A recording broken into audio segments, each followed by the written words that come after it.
Hi, everyone. I'm Steph, And I'm Lisa, and together we are. PD Connect. Thanks for joining us. We are PD Connect. We teach exercise and education for people with Parkinson's, Yes, we do. and you're at our speaker series. And today we have Dr. Samantha Evans here to talk about sexual health in PD.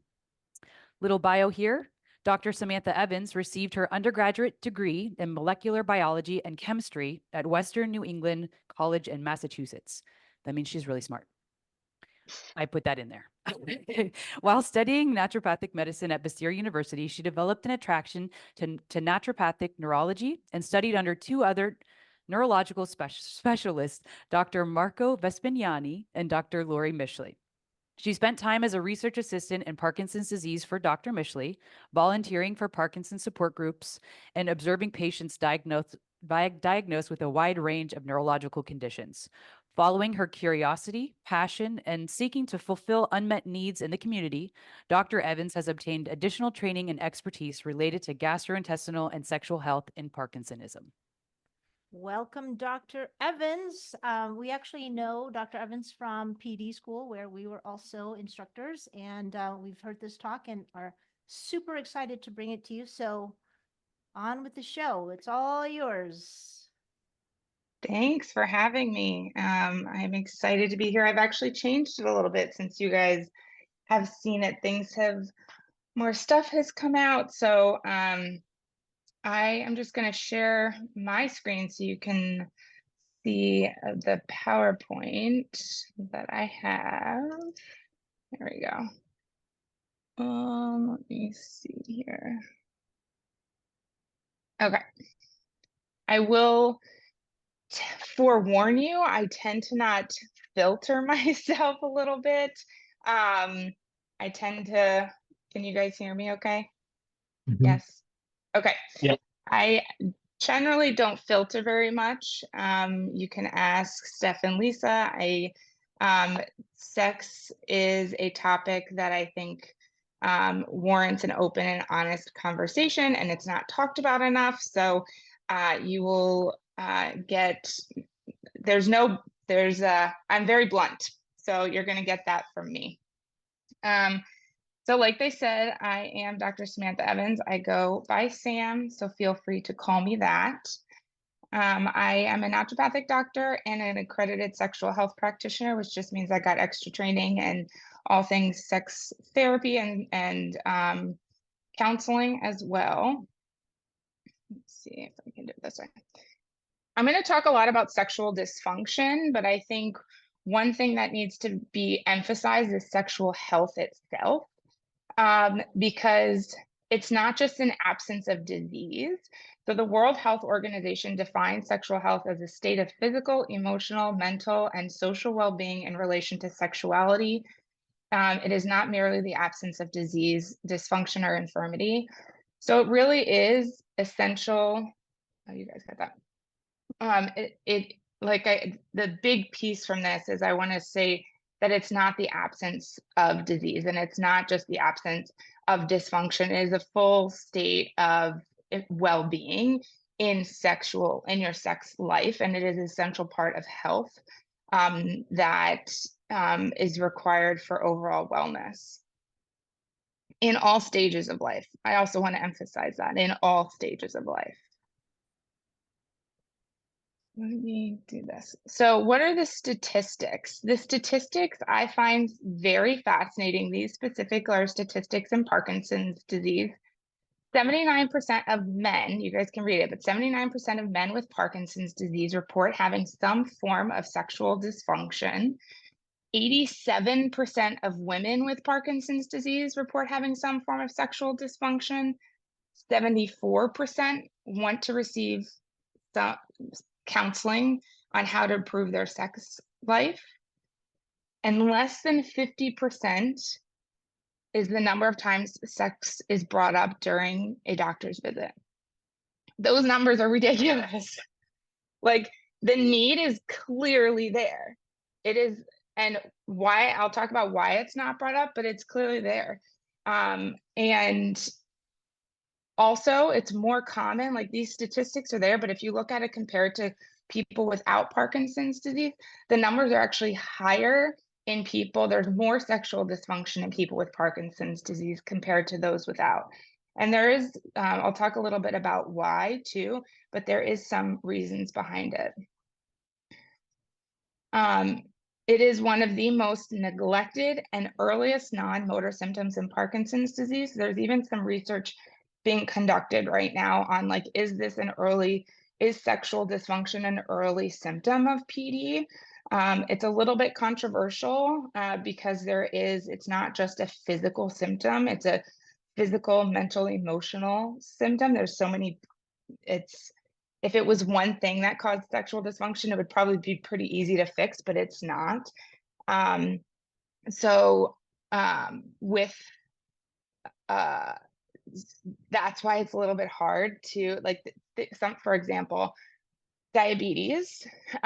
We know that sexual dysfunction and cardiovascular disease, diabetes is, I'm going to pause for a second. So like erectile dysfunction is a early indicator of cardiovascular disease. So more and more research is being done and on are there links with other diseases and sexual dysfunction, but the research is limited. It's really limited. So let's see.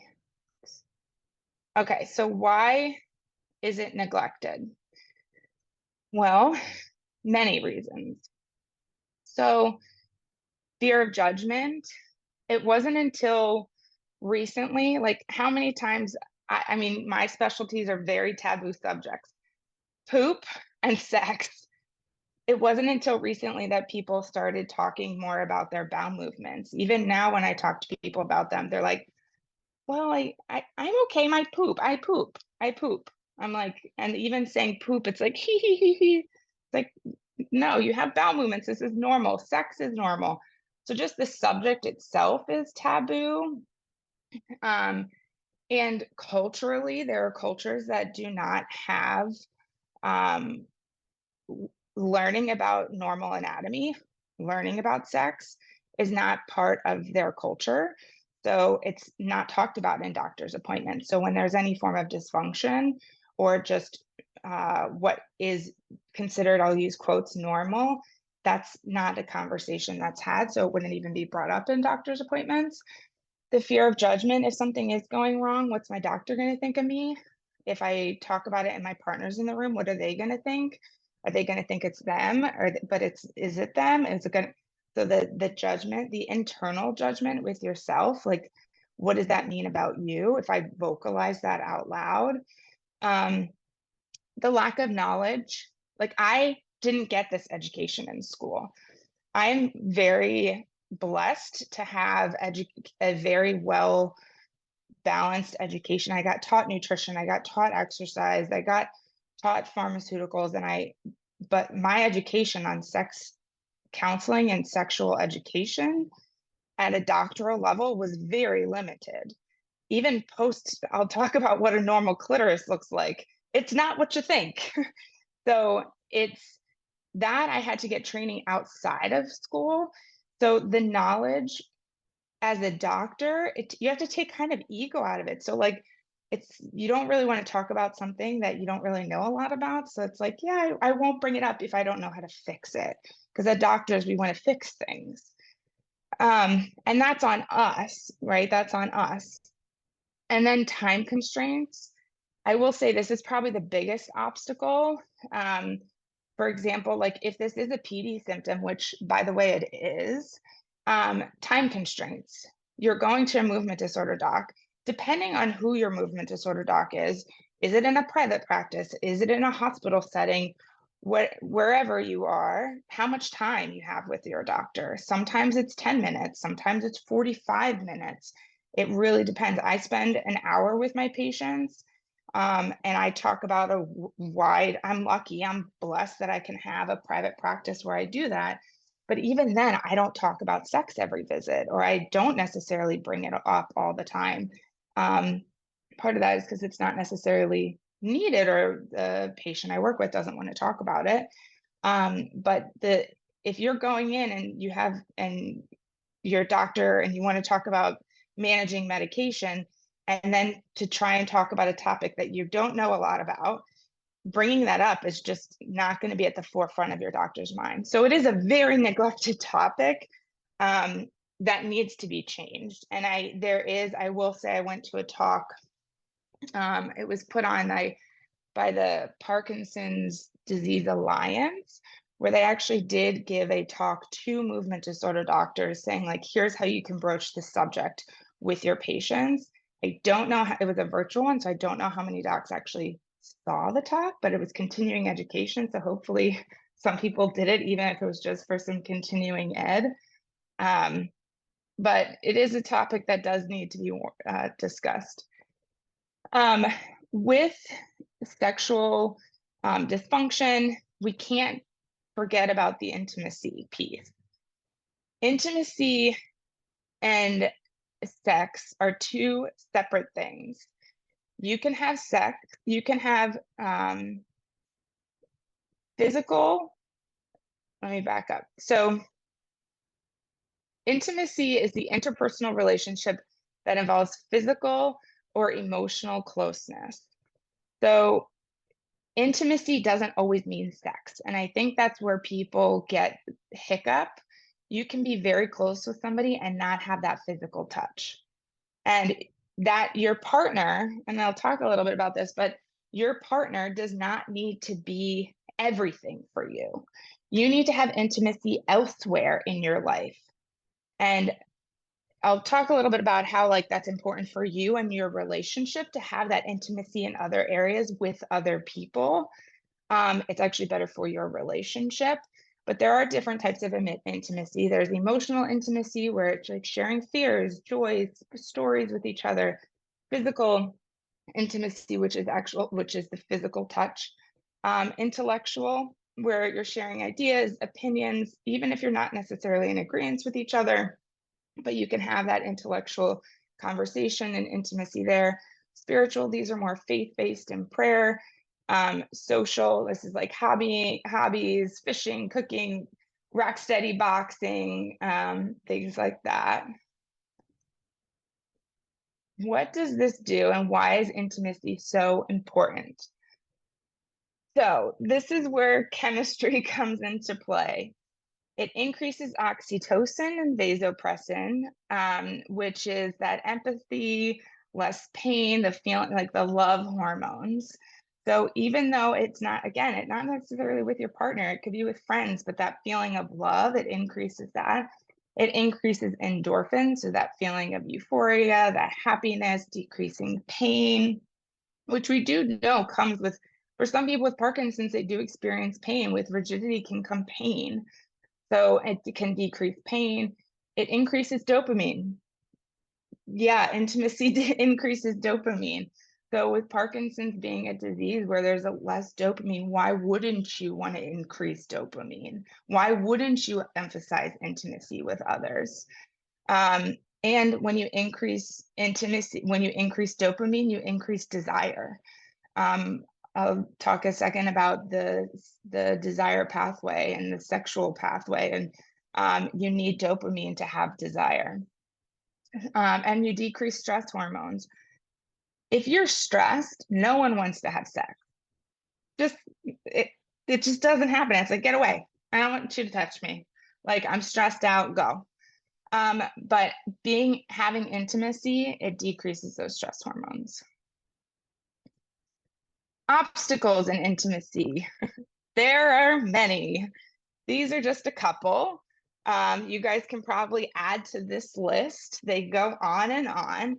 There's the physical obstacles, right? So there's the, like, I have a tremor, I have rigidity, I am having pain in this one area of my body. What worked before doesn't work now. You are not 20. You're not. What worked then and your body then is not now. But guess what? That's not a bad thing. I think it's actually kind of exciting to learn how things change and how you can learn how your body works in new ways, and you can enjoy things in new ways. So, like, one example I say to some of my patients is, Like some women after they give birth, their orgasms are better after birth. There's this whole fear that like I'm going to give birth, my orgasms are going to suck. Well, not necessarily. Some women's orgasms are way better after giving birth. So you could have technically better sex if you learn your body a little bit better and move your body and change positions. Like you laying like on the table, legs in the air, manipulating body one way doesn't necessarily work now. Maybe go on the couch, maybe move someplace different that isn't the way you used to do it. Too much togetherness and not enough alone time. This is something that I see all too frequently in Parkinson's disease. There is and this kind of goes into the relationship dynamic and caregiver patient dynamic, that there tends to be a caregiver and then the person receiving the care. So that a lot of times comes with a lot of time together and takes out the autonomy. So without autonomy, you can't know who you are independent of them. And there's someone, Gila Bronner is a specialist in this, and then also Esther Perel. She's phenomenal. If you have any interest in learning about sexual health at all, she talks about relationships and needing to have some intimacy and dating. We become complacent in our relationships and we forget we have to date. There's like the exciting piece of like, ooh, what's the risk? There's got to be some risk in this. And when you're together all the time, you like kind of take advantage of the other person. It's really common to do.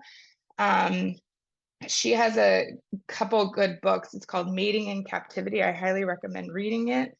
And what's the other book? I'll write it and give it to Steph and Lisa. But it's all about like stories about relationships and how to basically from a relationship standpoint, not necessarily a physical standpoint, but from a relationship standpoint, how to optimize the dynamic between the two. But one big takeaway is spending too much time together is at the detriment of your own relationship, and you need to have a life outside of your partner. Think about back to when you first started dating. Sex for many people is not verbal. This is actually kind of interesting. Like, why do you want to lay there and receive sex in whatever way your partner is trying to get you aroused, and you're not aroused? You're like, this doesn't feel great, and you're not telling them. You're just like, just there. This is all too common. We assume that our partner knows what we like. We assume that they're going to read our minds. That like, no, that doesn't, no, move this, no, move, no, but we're not saying it. Like our partners are not mind readers. They aren't. You know your body better than your partner does. And 9.9 times out of 10, your partner wants you to be aroused, have an orgasm. They want to pleasure you, or else they wouldn't be doing it. So why not tell them what to do? Make it verbal. If there's a takeaway, if all of this, you'll get in my last slide. If there's a takeaway from any of this whole talk, is you need to talk to each other. You need to say what you like, what you don't like, and on the flip side, receive it. And it's not about you. If you're doing something that, maybe your partner wants something different, it's not that they don't like you, it's that they do, and they're telling you they want something different. And take your ego out of it, put your ego in check. So communicate with each other. And then sexual dysfunction in the partner. A lot of times we forget it's not always about us. Our partner has sexual dysfunctions too. So we might have all of our parts working fine and we're doing good, but our partner isn't necessarily. So there's this incongruence between the two, where we're good and ready to go, and our partner's like, I'm not. Like, I have vaginal dryness, I have erectile dysfunction, so you're fine, but I'm not. And this is where more communication and working together happens. All right, this is a slide. This is normal sexual function. This has changed over time. There are many different cycles, pictures of cycles that different researchers have done over time, different sex therapists have done over time. This is the one that I think I like the best because it's the simplest. There are 4 different phases of, well, technically like 3, but 4 different phases of the sexual pathway, so to speak, and how the body reacts to sex. So there's the desire phase, like, I'm interested. All right, kind of interested. Then there's the arousal. Okay, I'm getting aroused. Then there's this plateau piece doesn't necessarily happen. There was a thought that it was just a constant up and down, but there is this plateau piece where the arousal continues and continues, and it doesn't necessarily continue to heighten, but that's that plateau. And then the orgasm, and then the refraction. The refraction is the one that I like joke around about. It's like the laying in the bed, the smoking the cigarette piece that you see in the show. So that's the refraction. Let me see. This is not letting me do this. Okay, here is how each body responds in each phase. Typically, and I'm going to say this to you, I'll talk about research and I'll talk about pathways and whatnot. I'm going to tell you most of the research that's done is on heterosexual couples.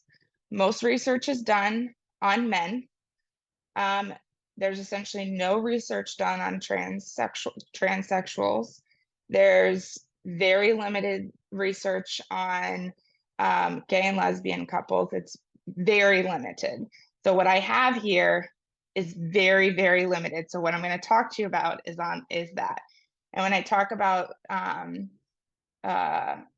different hormones, it's going to be on men assigned, or males assigned male at birth, and women assigned female at birth, or females assigned female at birth. Just putting that out there so you are aware, because the research is lacking. And in sex in general, it's such a taboo subject. We can't even get research on pharmaceuticals in females, let alone any of the other areas. So just so you're aware, that's kind of the lingo I'm going to use, and that's based off of the research that's out there. So desire, typically it's initiated by a sexual stimuli, and wanting sex is associated with the release of dopamine. This is where PD, we see this be problematic in a lot of people with PD. Well, not a lot, we see it be problematic in people with PD. The tricky thing is different dopamine receptors are altered in people with PD too. So this is where, and in sexual health, it's not just, we have a bunch of different dopamine receptors, not just one. So this is why it gets tricky, why some people with Parkinson's can have an orgasm, others can't. And is it Parkinson's? Is it not? Well, it could be different areas in your brain are affected. It also could be many other things, but it gets a little bit nuanced. So it hypothesized that dopamine and testosterone enhance sexual desire, while serotonin, prolactin, and opioids inhibit it. In the desire part, for women, this can be, it takes actually it's more arousal. The desire has to be a perfect situation. Our brains, I have to look at the statistics, but I think it was like 10% actually, I'm not even going to say it. I'm going to butcher the statistics. I'm not even going to say it. But for a female to have desire and arousal and orgasm, the situation has to be perfect. It has to be, and this is stereotypical, but it's generally what we've seen in the literature and brain imaging, in that, like, it's the gas and the brake. In order for they have to not be in a fight. They can't have all the to-do list has to be done or out of their mind. So the interest isn't going to be there if the brake is down harder than the gas is. There are ways to counteract that and put the gas more on and let up on the brake. And this is knowing your partner, and kind of understanding each other. Again, communication. But even the other things that play into that are like hormones, have a very tight regulation on that, like pumping the brakes, and how women's brains wander and think about all the different things. Even in the height of sex, their brains wander. So, and this can be problematic in the active sex, in any stage of the active sex. So just something to point out. Arousal, or the excitement phase, this is a physiological response, parasympathetic. It sounds counterintuitive because we think about parasympathetic as the rest and digest and part of the nervous system. And arousal is like, I'm getting all excited. But in order for your, in the arousal state, your muscles in the penis relax so that blood can flow through the penis and cause it to become erect. And then also blood flows to the clitoris as well to become engorged. And this makes the areas more sensitive. And you get that feeling of intimacy. And this is where that the engorgement and this is where you get closer to that, obviously, that orgasm stage. Orgasm. This is a sympathetic response, where muscles contract both the pelvic floor and uterus. Quantity varies based off the individual. In general, men have one, women can have one, or they can have multiple back to back. Very much depends on the woman. Orgasms are stimulated vary on the individual, and this is actually something really important to note. They vary. They can be vaginal, clitoral, anal, or nipple stimulated. And then the refractory, the body slowly returns to its original state. Your muscles relax. You release oxytocin and vasopressin, which are those satisfying hormones.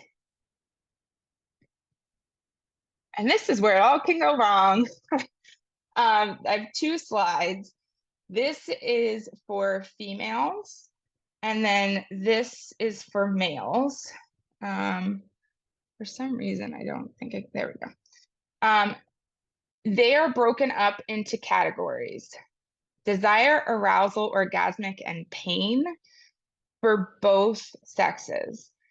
So in the desire state, for men and women, there's hypoactive sexual desire, sexual aversion, and hyperactive sexual desire.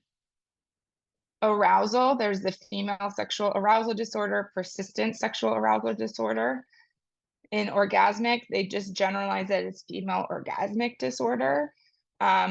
There is such a thing as premature ejaculation in women. It's not really talked about much, but there is such a thing. It's generally when in female orgasms less in under 30 seconds. It's the key with all of these, and you'll see, I think I didn't. It's the key with it, is it causing distress? So you can have all of these, but is it causing you distress? If it's not causing distress and it's not happening more than in 6 months, but it has to be causing you distress. So if a woman can be having an orgasm in 30 seconds, it's not causing you distress, great, not a big deal. And then there's pain. So sexual pain, non-coital sexual pain, and vaginismus. And then we'll go through these too. Men, they have the same thing from a desire. Male sexual arousal disorder, this is also called erectile dysfunction. Persistent sexual arousal disorder, premature orgasmic disorder, delayed orgasmic disorder, sexual pain, non-coital sexual pain as well. This, oh, I didn't change that. That's not true for that one. Causes, many. What surprise? Low dopamine, urinary incontinence, bowel incontinence, loss of impulse control. So I put in there hyperactive sexual desire. That is 98.1% of cases are associated with dopamine therapy, and that is dopamine agonists. I can tell you clinically, those happen more at higher doses of dopamine agonists. This is like ropinirole, those type of drugs. And they happen generally at higher doses, but you will, if you start, I have noticed if you're going to be just in overall in general, if you're going to be someone that has some impulse control, I've had people say like, I'm staying up all night doing model airplanes. And that's like a sign of a compulsive behavior, whether it results in hyperactive sexual desire, not necessarily, but I've had a patient who went up to really high doses and it ended up resulting in that, but just as an FYI. Some other causes, cognitive changes, changes in movements, difficulty controlling movements, hormonal changes, communication difficulties. So like even in the act of having sex, hypophonia, or that soft voice, we know can be a symptom in PD. So having a conversation while you're having sex can be hard if your partner can't hear you. This is where like the LSVT Loud program comes into play. Like use those programs that are out there. If it's not just to like have you talk normally during like at a normal volume during the day, have it so that you could talk during sex loudly so your partner can hear what you want.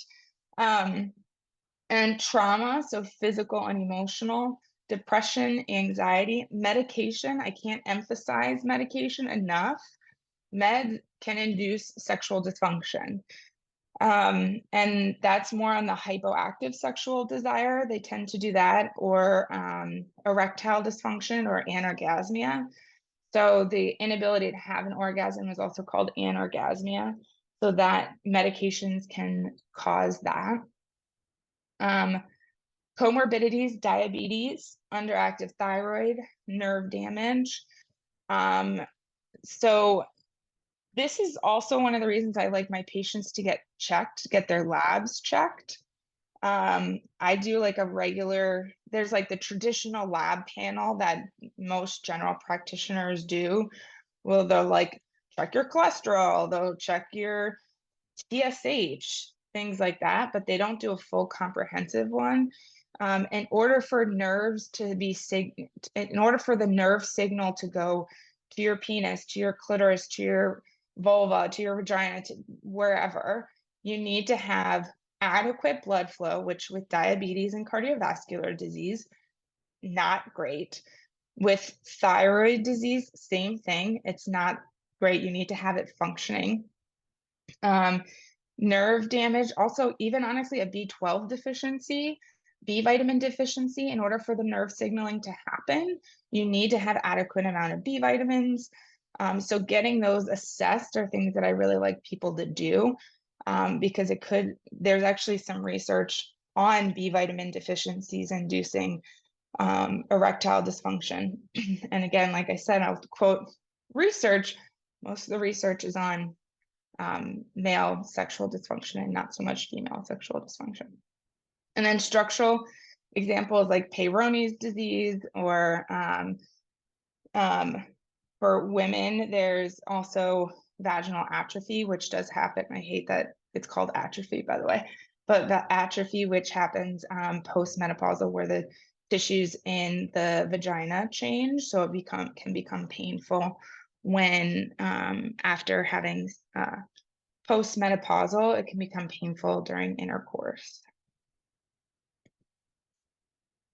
Sorry for the blurredness. These are antidepressants. I have found that a lot of my patients that are on antidepressants can have sexual dysfunction. This is actually one of the most common meds to cause, most common class of medications to cause sexual dysfunction. I like this diagram. A pharmacologist gave this to me. I like this because it tells you the frequency with each one of these medications and its link with desire, arousal, and orgasm.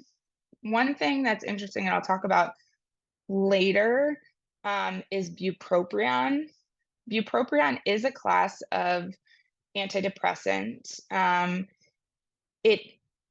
It's something that's used to treat anorgasmia in women, but it also can cause decrease in sexual desire and orgasm, which speaks to how nuanced the orgasm and sexual process is. But also with bupropion, you do have to be careful because it does interact with carbidopa, levodopa, whether it's like Ricari, carbidopa, levodopa, whatever L-dopa that you're taking. If you are taking levodopa, they do interact. So making sure if you're starting on it, you taper it slowly so that they don't have, doesn't cause side effects. But these are, I like people to have this just so they know. And generally the treatment, if someone's coming to me and they're saying, hey, my question for a lot of people is if they're saying, I have no interest anymore. Okay, when did that start? Has that always been the case? Is it new? Did something happen leading up to it? Is there a new medication? Did you increase your medication? Did you have surgery recently? It's all about like when things started for an orgasm. People who have a hard time having an orgasm, has that always been the case? Is that a new thing? Do you know the structure of your vulva? For women, do you know the structure of your vulva? You're not vagina. A lot of people call their vulva their vagina. The vagina is the cavity, the canal. The vulva is the entire area. Like, do you know its structure? Do you know all this parts to it? Like I said, there's a lot of different areas in which you can achieve orgasm. So understanding where things are off to how long it's been going on. It's kind of, it's like an investigative work. And so even if you're having that now, just kind of think back, when did this start? How long has it been going on? What was happening when this happened, when this started? What was going on? Did my PD symptoms get worse? Did they get better? Or did I adjust meds? Or was this all of a sudden, did I go through menopause? Things like that.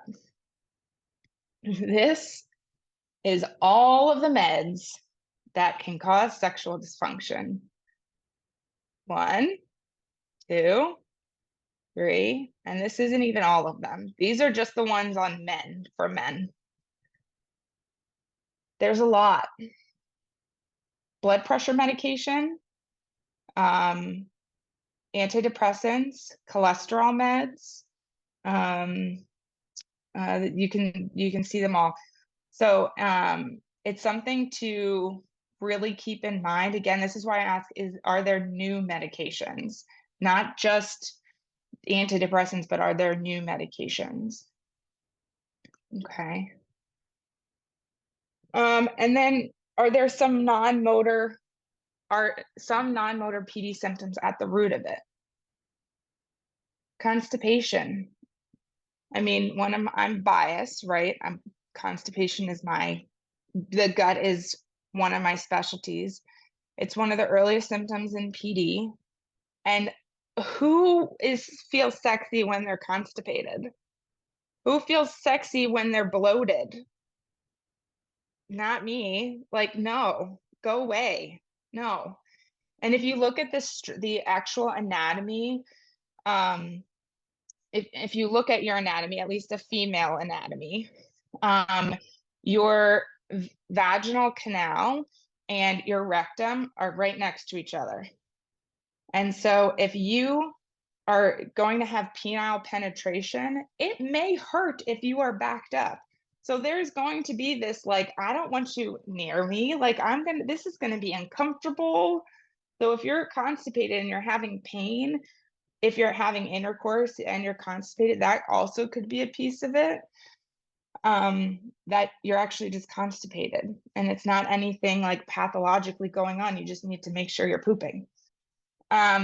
Start with the foundations. This is an easy one. Like the gut, one of the reasons I really like it is it's not crazy difficult to like fix, to be honest.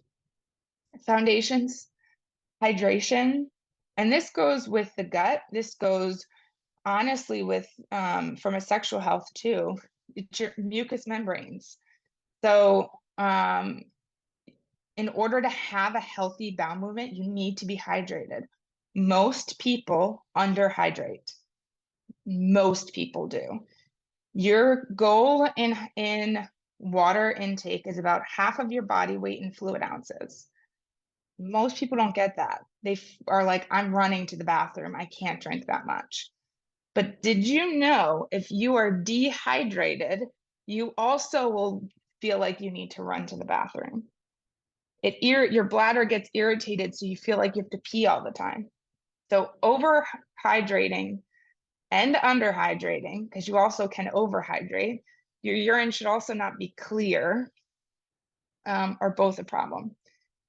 High fiber, we know in Parkinson's, we know fresh fruits and vegetables, nuts and seeds, we know that high amounts of fiber, lots of fruits and vegetables are really helpful in Parkinson's disease. Fiber, I'm geeking out for a second, but there was a research paper that came out in May of last year on the bacteria Desulfovibrio and how it is linked in the aggregation of alpha-synuclein proteins. We don't know, like, okay, it's phenomenal that came out, but my brain goes to like, okay, if I treat it, does that mean the aggregation of proteins will stop? Will that halt the progression? I don't know. But one thing that decreases that bacteria, fiber, specifically inulin. It's a fiber and it helps your constipation. Why not have fiber? Lemon water. Lemon is a digestive stimulant. So it can help with constipation too, helps break down your food. And then honestly, get tested for other possible causes. There's a lot of gastrointestinal diseases and dysfunctions that are linked with PD. And then urinary frequency. It could be neurogenic, and which your PD meds can help. I think this is something that I've seen be fixed when you take. I would encourage you, if you do have a lot of urinary frequency, see if it's better if your meds are on. I've seen some people, actually quite a few people, the urinary frequency go away when their meds are working well. But also electrolytes in your water can be really helpful. Electrolytes in your water basically help you to absorb the water that you're drinking. And limit your water consumption close to bedtime so you're not waking up in the middle of the night. I would encourage that too. And then there's also other causes of urinary frequency. I think it's easy to blame PD for everything, but there's also other causes of it. I think one thing that I've heard some of my patients say is like, I'm like close to the bathroom. I don't want to have, like, I'm worried that they withhold sex sometimes because of the urinary frequency that they're having. And I don't want that for you. And so also explore, is there other reasons like BPH, which is an enlarged prostate, diabetes, food sensitivities, interstitial cystitis, too much water, things like that.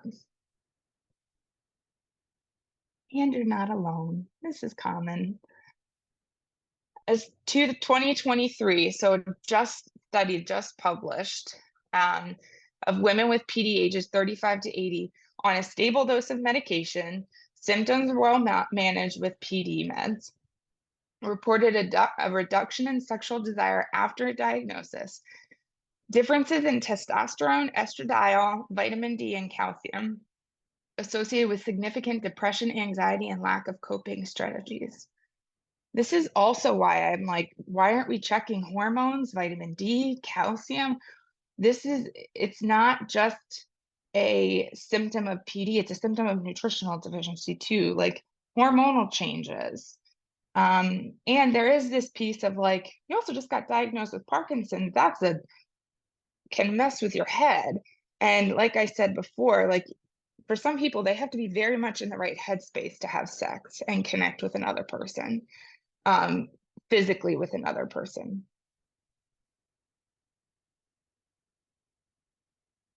This was a systemic review and meta-analysis. So I don't know if you don't know about research, basically they took all the research out there and put it all together and said, oh yeah, there's a link between PD and sexual dysfunction. We really should, it's important. We should start talking about it and do something about it. Like, yes, we need to. This is just further emphasizing it's actually a really important thing. And it's higher in people. It's further emphasizing that it's more common in people with PD compared to the general population, which speaks to the fact that there is a component in PD that is involved in this in all different parts of the sexual pathway.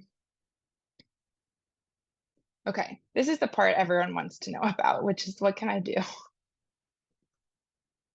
Am I delayed, by the way? Can you guys hear me okay?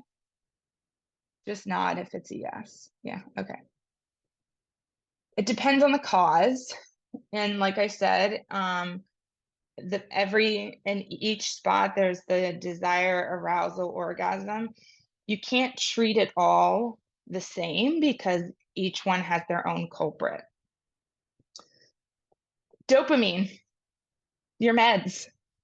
If the problem is rigidity and pain and like you're holding, it could be, if it's pain and rigidity, it could be that you don't have enough dopamine on board and you need to be on. This is also where people just time your sex around when you know you're on. If you know that you fluctuate and you have off times and you can't, and you're working with your doctor to manage that, plan sex around your on time, or take a medication we call like a rescue dose before. If you're like, I'm going to be spontaneous, we're on, I'm going to be spontaneous, just take an extra little, we call it the rescue dose before you start having sex. Oh, very simple. This is a one that I actually What is that rescue remedy? What is that rescue remedy? Oh, dopamine. It's just carbidopa, levodopa.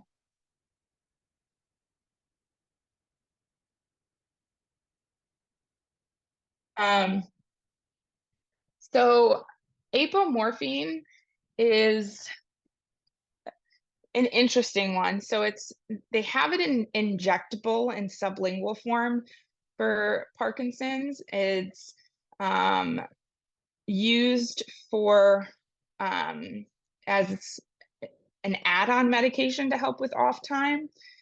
But it also has been used to treat erectile dysfunction, but they're at different doses.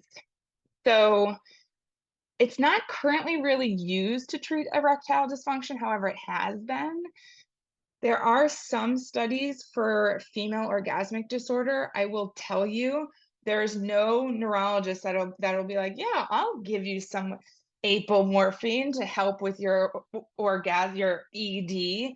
But it's an interesting like thought of, if I need help with my off time, a go-to med, and you have these medications as an option, and treating you as an individual versus you as an algorithm, to me, it would make sense that I would tap into, well, I know apomorphine helps with ED, so maybe I'll try that medication instead of another one, whichever one you would choose. I'd maybe try apomorphine instead. Has that been studied? No, it has not. But they're literally the same medication. It's just a different dose. Herbs. I love herbs. One of the reasons I love herbs is because they do so many different things. It's also one of the reasons it's really hard to study them. But because they do so many different, because it's a compound, they work on different pathways. They can work on hormones, they can work on neurotransmitters, they can work in all different areas, and it's only like one herb. So it's kind of nice. Yohimbe or yohimbine, depending on who you ask. A 2021 meta-analysis showed that yohimbine alone and in combination with other ingredients improved sexual and erectile dysfunction. This is exciting. It's actually one of the really common ones that I've heard of, but it does have side effects. It can increase blood pressure, cause heart racing, anxiety, and headaches. So this is one of the ones that, like, if you Google, I personally am okay with people Googling. A lot of docs are not. I like Dr. Google. I think it gives you guys a lot of information, and I don't pretend to know everything. And so I think it's good to like find the information out there, but especially with herbs, you really don't want to just start an herb, especially for sexual dysfunction, without having all the information out there. For example, yohimbine, it's a common one, it's a popular one, but it does have the potential side effects. And for some, just because you might have low blood pressure, which is really common in PD, don't think that, well, wait, this might increase my blood pressure, this will be good. Not necessarily. So really, I would talk to somebody before starting it. And plus, there's actually pretty good herbs too. I normally do combination herbal formulas. This is an herb I actually learned about more recently. This is probably my new favorite herb, Tribulus terrestris. 2020 study showed that after 1 to 3 months of treatment, premenopausal and postmenopausal women randomized to this herb had a significant increase in sexual function scores. These are all sexual function scores. So this is interest, desire, arousal, orgasm. There's so many different sexual function scores out there, but this looked at all of them. Placebo-controlled trial in men receiving that same herb 3 times a day for 3 months had an increase in testosterone, which is great, but we also are interested in sexual function, and they showed an improvement in erectile dysfunction as well. Then there's maca. I love maca. Men taking 2,400 milligrams had a significant improvement in general and sexual well-being in men with erectile dysfunction. And postmenopausal women taking 3 grams of maca had improvement in antidepressant-induced sexual dysfunction. They didn't come off their antidepressants. They stayed on their antidepressants. I don't know if I talk about it in the next slide. I don't. So maca is something I use in women postmenopausal and perimenopausal because it helps with hormone balancing. It's been studied to help with estrogen balancing, progesterone balancing. That all has been studied, and I think so this is also one of my favorites. Female pharmaceuticals, estrogen. It has been described as a female Viagra. One of the people I learned from, who's phenomenal, she's like, we've had Viagra for women around. It's been there forever. It's called estrogen. And I think it's hysterical, but it's true. So there are many forms: oral, topical, vaginal, rings, patches. It can help with pain during sex, vaginal dryness, recurrent urinary tract infections, bleeding during sex, hot flashes, urinary urgency, urinary frequency, helps increase libido. All of these are symptoms with PD and sexual dysfunction in general. It can take effect immediately, but can take about 2 months. I'm a big fan of vaginal estrogen. Vaginal estrogen you can use for the rest of your life. It is not contraindicated in breast cancer because it is not systemically absorbed. And the way that it is protective, it is preventative. Urinary tract infections happen postmenopausally because the structure of the vulva changes. So you're more prone to having urinary tract infections, and the vaginal canal changes. So you're more likely to have pain. Estrogen itself helps with that structure, helps the tonicity of the vaginal canal and the vulva. So you're less likely to have urinary tract infections, less likely to have pain, improves the pH of the vagina. So you're less likely to have yeast infections and bacterial vaginosis. So big fan of vaginal estrogen. I tell everyone they should use it. The thing that I hear the most complaints about is that it's a vaginal cream. So you have to rub it in. They're like, it's messy. I'm like, well, imagine just putting lotion on your arm and not rubbing it in. Well, you got to rub it in. So and you don't necessarily need a cream, but I would encourage using, I honestly recommend everyone get it who's postmenopausal. Progesterone, this can be prescription, but you can also have topical that's over the counter. This helps with sleep. The question I get a lot is, well, I have REM behavioral sleep disorder. Will this help with that? And the answer is, I don't know. It could, but I'm not sure. It helps increase libido, decrease night sweats, stabilize mood, decrease pain with intercourse.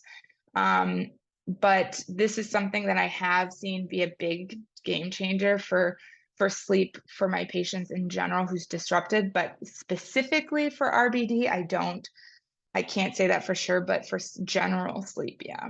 But this is my go-to for if sleep's a problem. All right, DHEA. So post-menopausal, our ovaries don't make estrogen. We make estrogen from DHEA. So this is why I like to check people's DHEA levels, men and women's DHEA levels. Specifically, I check DHEAS in your blood. You can take it. You can take oral DHEA. And it helps improve libido, improve vaginal dryness, decrease pain, improve muscle strength, and honestly, in overall spunk and vitality as well. It has some similar side effects as testosterone. I haven't seen it as much, but testosterone, so DHEA is FDA approved to be used in women. It can be over the counter or prescribed, both oral and vaginal. Testosterone is not FDA approved to be used in women. However, postmenopausal can be really helpful for female anorgasmia and low libido. So, but testosterone, because it's not FDA approved, has to be compounded. And the dose that we give women is significantly less than what's given to men. And it's compounded in a cream or gel that's used topically. Again, it helps with libido and orgasm and the symptoms. I have never seen a deepening of voice, to be honest with you, ever, but we always put the possible side effects, some hair growth and acne, but if you keep the doses low enough and within a good range, it should be fine. Other meds for low libido. The Addyi, it was this one. Yeah, it was this one that was considered the female Viagra. However, well, and it doesn't interfere with, it doesn't appear to interact with most PD medications. I did a medication interaction checker for this, but it's been shown to be only about 50% effective, and it's only FDA approved in premenopausal women. So this is good for our young onset PD population. And because it's only about 50% effective, I would recommend, if you're going to give it a try, use it for like 8 to 12 weeks before just stopping it. And then I already mentioned bupropion being an option as well. Vyleesi, it doesn't appear with PD medications. It does appear to be really effective at 24 weeks. It's FDA approved in women who are premenopausal. However, this one has promising data for use in postmenopausal women. However, it's not FDA approved, so docs won't prescribe it for you. But data is out there, so maybe it'll happen soon. But this is actually one that's also been shown. It's helped with low libido, but also promising in helping with orgasm as well. Male meds. Erectile dysfunction. Like I said, it's been studied the most. So there's lots of meds out there, lots of options. There is, for erectile dysfunction, what we use is the erection hardness score to determine, like, generally the order in which we prescribe things is pretty much the same, but to help with understanding where you're at, we have this erectile hardness score, which I actually love. It's like tofu, peeled banana, unpeeled banana. Are you a cucumber? Like which are you today?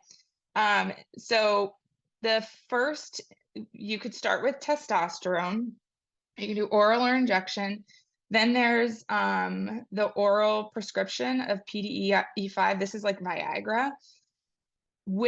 This is actually the go-to for people with PD. That's been studied. The use of Viagra with people with PD has been studied, and 84.5% improvement with use of Viagra in their ability to get and maintain an erection. The caveat that I've read is if you tend to be hypotensive, just use with caution. Don't not use it, but just use with caution. There's a new over-the-counter cream, and it's called Exeron. It's been approved in the UK for a while. I've had a handful of patients use it. Some say it's like, meh. It probably wouldn't work for like an erectile hardness score of 1. But I think it might work probably for like an erectile hardness score of a 3. But it's something that you can try without a prescription. So that's nice. If those don't work, we normally try a PDE5 inhibitor, like 1 or 2 of them before moving up. If those don't work, you go up to injectables, and there's a pump, then there's a urethral suppository. And then if those don't work, there's a surgical prosthesis. These are all your PDE5 inhibitors. You got bunches of them. I think that I like this because it tells you how long it takes to work. Some you have to like wait an hour, some 1 to 2 hours. This one you wait 30 minutes, so it's kind of nice.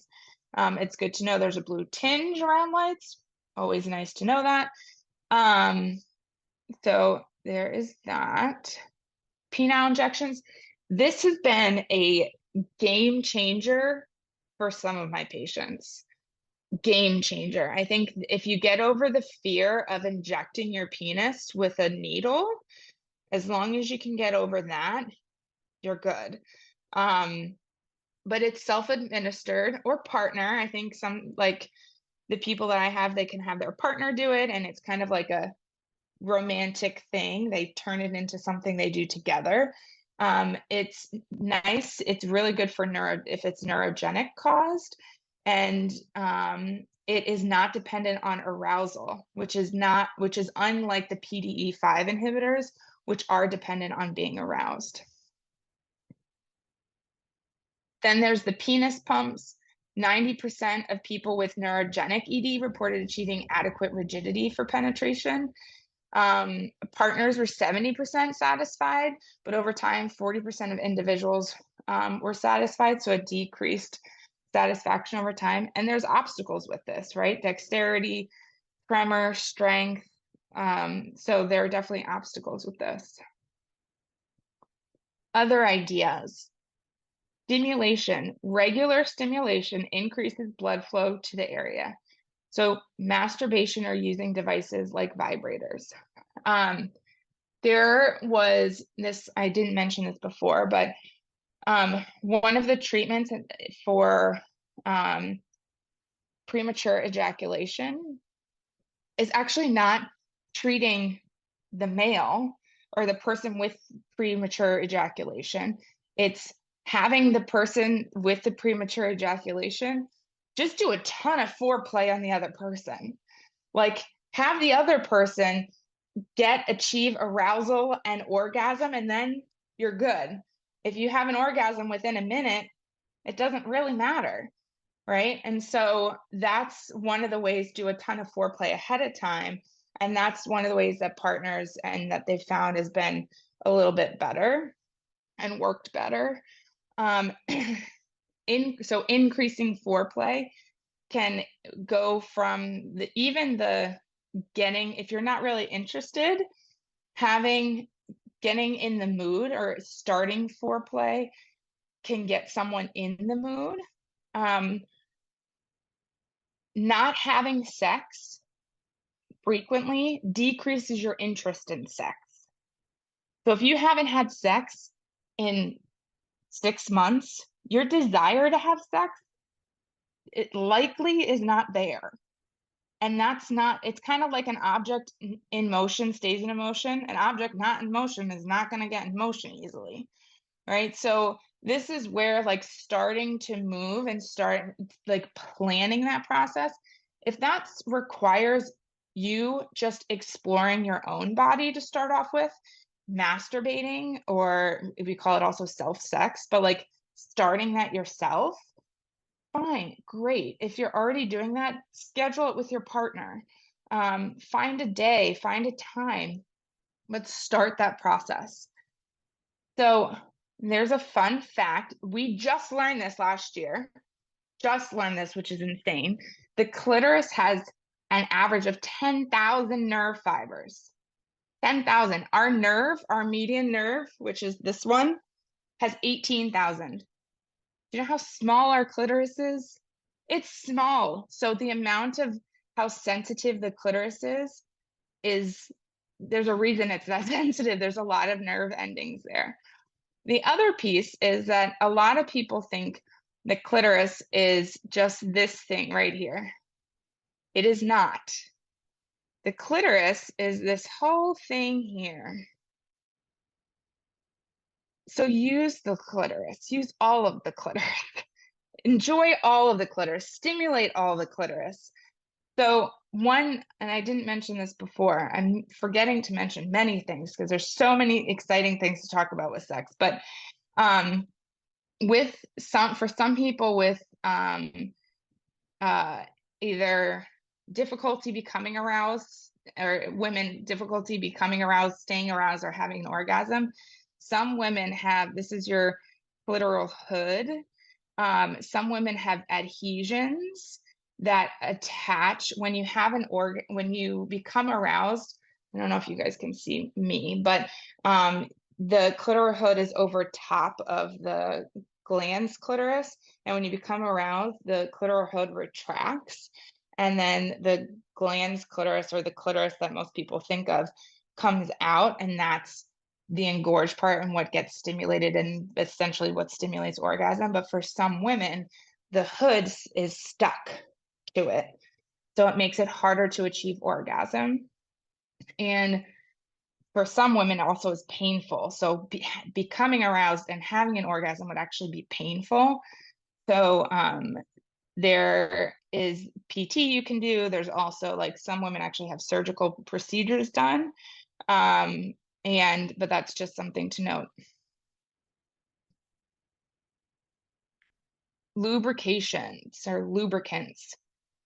Use them. I think if there's any concern with like vaginal dryness, this is where that, again, vaginal estrogen can come into play, because it promotes the body's ability to produce lubrication. But if you need lubricants, like if you choose to engage in like anal play, I really, really, really encourage you to use lubricants.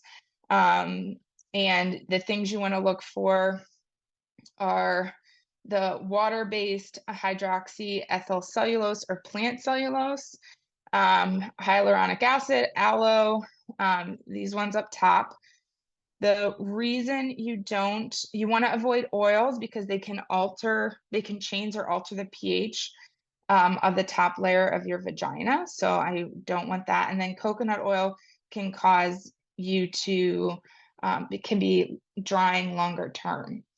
So, which was news to me when I learned that.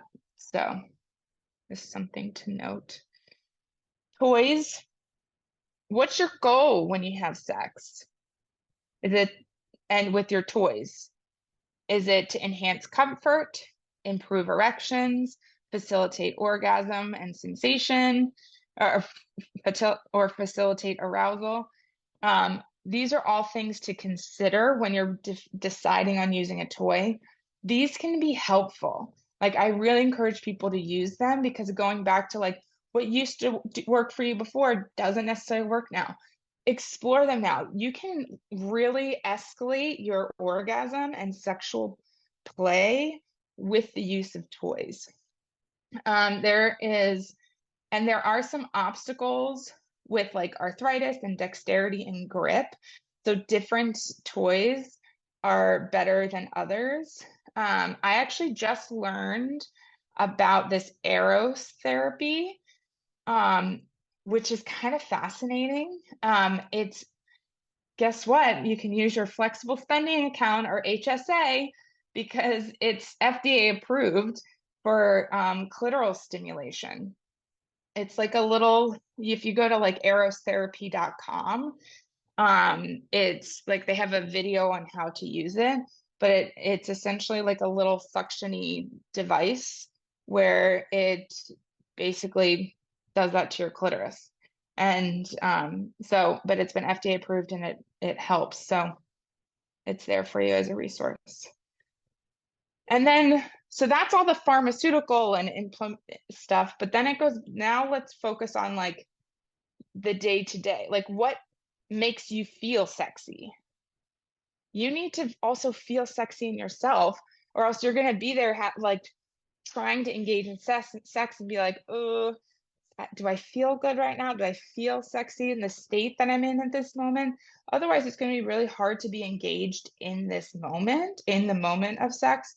So like, think about like, I feel sexy when I put on lingerie, my partner tells me I'm beautiful, I'm in my power clothes, or I'm in my power pose, or I watch porn. Do you watch porn with your partner, by yourself? Whatever it is, do more of that. And then know what your goal is with sex. And it can change from every sexual encounter, and generally it does. Is it to connect with somebody? Is it having an orgasm? Is it stress relief? Is it the like, hey, I just want to have an orgasm and then go to sleep because I know having an orgasm is going to help me sleep. So, which by the way, it does. In the immediate, it'll help you sleep. Is it the rush? Like you want a quickie and then done? There is no right answer. So understanding like in that moment what the goal is. Gila Bronner model, big fan of her. Couples intimacy, schedule it, time, allocate time for it, for you two together. And then there's the intimate time, hug and kiss, and erotic time. I see the hand. We're almost done, I promise. There is, I didn't talk about this, but there's sexual touch and then sensual touch. Sometimes people get to the point where there's an incongruence, or their partner wants sex, but they don't. That's where there's the disconnect with sex. And so then they're like, my partner just is touching me and I know all they want is sex, and go away. So that's where disconnect can happen. And I forget the exact terminology of it at this exact moment, but sometimes putting sex on pause so that you can schedule time specifically for touch that's sensual touch and not sexual touch.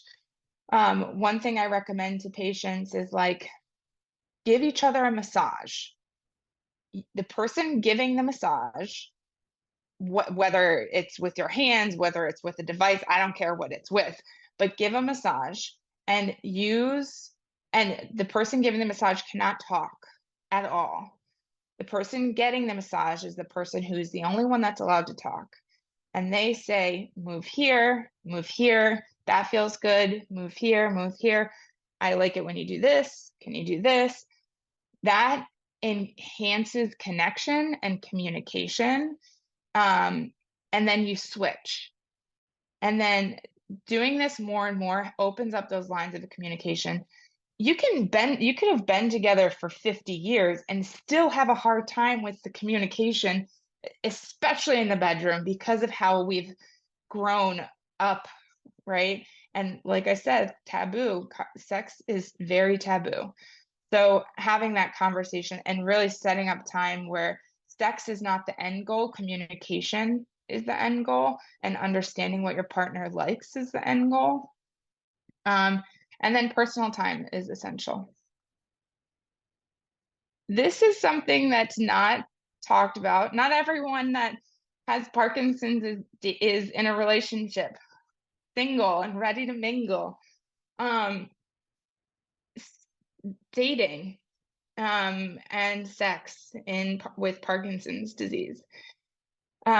Step your foot into the dating pond, or I should say app nowadays, because there's so many apps out there. I've had a lot of patients say, I don't know when I'm going to tell them. I don't know if I want to tell them.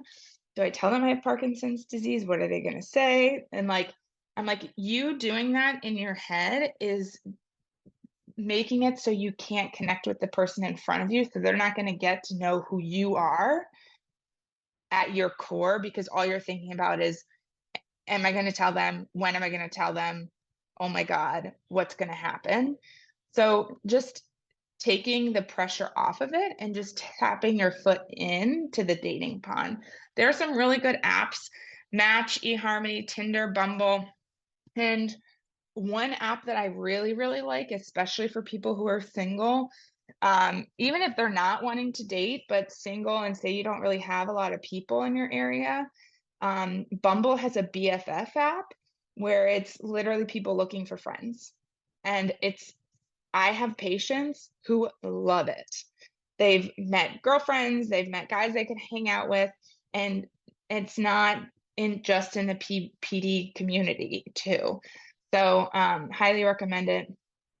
Also a reminder, you can also still get STIs, so please get tested regularly. Homework. I give my patients homework assignments all the time. You get 1 minute hug per day. It's long enough that you kind of have to like sink into each other, and it's nice. You get that connection and the release of the feel-good hormones. Laugh together once a day, even if it's like, I was told I need to laugh, so I'll just laugh. Or if you have to watch a silly video together and just laugh. Kiss for 6 seconds. 6 seconds is a weird amount of time, to be honest with you. 1 second is a peck. It's not long enough to be a makeout session, but it's just enough to like sink into a kiss that you're like, oh, okay, I'm relaxed. And then if you don't know your love language, learn it. There are 6 of them. I'm gonna blank on them. Gift giving, words of affirmation, acts of kindness, quality time. No, there are 5 of them. I'm blanking on the other ones. Steph and Lisa, are you there? I'm blanking on them. But look them up and find them, because you can like easily like Google how do I find my love language? And I encourage this, like, prime example. My love language is acts of kindness. So I know my husband really loves me because he does all the dishes and he does all the laundry. And I'm like, holy cow, you love me so much. If I did the laundry and I did the dishes, he'd be like, oh, that's nice. But when I say, you are the best, I love you, I appreciate you, thank you so much, he's like, I feel loved. Because his love language is words of affirmation. So knowing that, if I were to continue to do, or if he just kept telling me, I love you, you're the best, oh my God, like whatever, I would be like, that's cool. Nice. I appreciate it. Thank you. I don't feel the love. I would still like it, but we tend to give people the love we want to receive. That's where knowing your love language is really helpful, because knowing each other's love language is really helpful, because you can give that to your partner so that they feel loved. And then going on a date once per week where you cannot talk medicine. Not allowed. If you need to take your meds, that's fine, but you're not allowed to talk medicine. It's too much part of your life. You're not allowed to. You also need a team. You need a big team. All of these people come into play when it comes to sexual health and wellness. Utilize them. I didn't talk about pelvic floor specialists, but one of the things that happens, pain with sex, your anus, your vagina, your penis all have muscles right there. When they're tight, guess who's not going to have orgasm if you're in pain? Not going to happen. Those muscles being really, really tight are going to inhibit that process. So a pelvic floor specialist is wonderful. Movement disorder doc, psychologist, just the mental emotional aspect of understanding like how your health and honestly wellness. And I also, oh wait, I'm going to go back. I didn't mention this, and I can't believe I didn't put this in there, but you also need Steph and Lisa, always. You need to be moving your body because moving your body also promotes blood flow to your pelvic floor. I talked about in order to have an orgasm, you need movement to your penis and clitoris. Guess what? It also helps prevent diabetes. In order to get blood flow to your penis and clitoris and vulva, you need to be moving your body. Let's prevent that. So you need all of these specialists. I love this quote. Emily Morse has a app or a Instagram account called Sex with Emily. Communication is lubrication. Big fan, because it's true. If I If you don't, like I said before, if you get nothing else from this, you need to talk to each other, about what you like, what you need. And you don't even need to say, I don't like this. I don't like when you do this. Because imagine if your partner said that to you, like, I don't like when you do this. Say, I like the sandwich method. Like, I do this with my 5-year-old, the sandwich method. I love when you do this. This I could take or leave, and I like this. So they get the they get all of it, but there's more of the good than the bad. But we also need to take some of our ego out of it. All right. And this is it. I could keep talking, and I missed so many things, but this is, I do have a bunch of stuff on Instagram account. This is targeted for sexual health and gut health. And that's at C Wellness. And then this is the website and my email. Thank you so much. Can you see us now? We froze for a second. We were trying to get unfrozen. The You're the good. 5 love languages are words of you. affirmation, acts of service, receiving gifts, quality time, and physical touch. Physical And, touch. Clearly yes. that's not mine. That was the I one. was like, That was the one. Yeah. So well done. Thank you so much. We took you way over time. We appreciate you so You- much for being here, and we know about Yeah. this time change and everything. This That's was fine. great. Yeah. Thank you.